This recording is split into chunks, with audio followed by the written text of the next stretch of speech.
Dans le souci de contribuer à l'amélioration de l'accès à l'eau potable et à l'électricité, l'ONG publié Ce que vous payez a rendu public ce lundi 19 décembre 2023 à la Chambre de commerce de Pointe-Noire son rapport de suivi d'investissement dans les secteurs de l'énergie et de l'hydraulique. Exercice 2020-2022. Devant les chevaliers de la plume et du micro, les responsables de l'ONG ont décortiqué l'étude sur les projets de l'énergie et de l'hydraulique en mettant en exergue plusieurs préoccupations. Notre démarche aujourd'hui s'inscrit dans la droite ligne de la stratégie 2025 du mouvement, à savoir que publier ce que vous payez est un mouvement qui se veut être informé, un mouvement qui se veut être influent et un mouvement qui se veut être entendu. Et en dernier ressort, un mouvement qui se veut être connecté. La responsable du programme suivi des investissements publics nous dévoile le contenu de ce rapport. Alors, nous avons pu recueillir, par rapport aux différents montants qui sont ressortis de l'enquête, nous avons présenté quelques montants phares des forfaits de Brazzaville, Pointe-Noire, Dolisie, Sibiti, Gamboma et autres.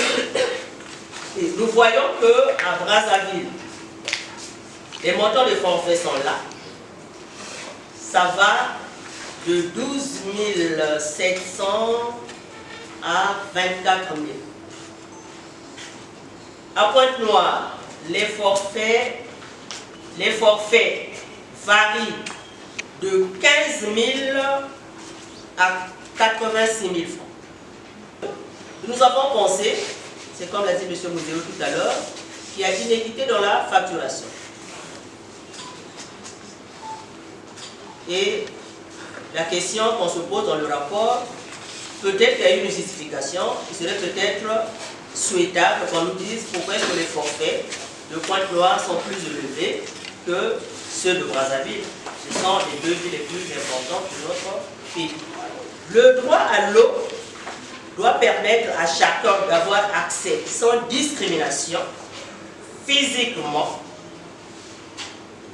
et à un coût abordable, à un approvisionnement suffisant, c'est au moins 50 à 100 litres par jour par personne.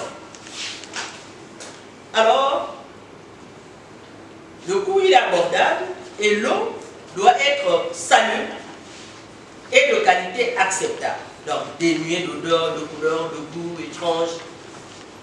Alors, vous comprenez que si on a ces critères réunis, on peut se dire qu'on a vraiment accès à l'eau. Au-delà des politiques mises en œuvre et malgré les investissements engagés par le gouvernement, les secteurs de l'eau et l'électricité présentent encore d'importantes préoccupations et de recommandations ont été prises, entre autres.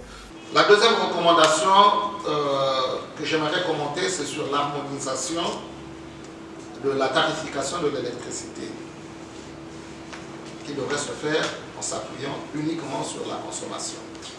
Donc nous recommandons au gouvernement. Nous savons très bien que les Monténégrins sont les plus riches, mais nous demandons quand même au gouvernement d'harmoniser la tarification. Il n'est pas normal que Pointe-Noire soit la ville qui paye le plus lourd tribut en termes de consommation d'électricité. Nous savons que nous avons eu le bonheur d'avoir la centrale électrique du Congo, mais qu'on nous fasse aussi le bonheur de payer comme tous les autres Congolais.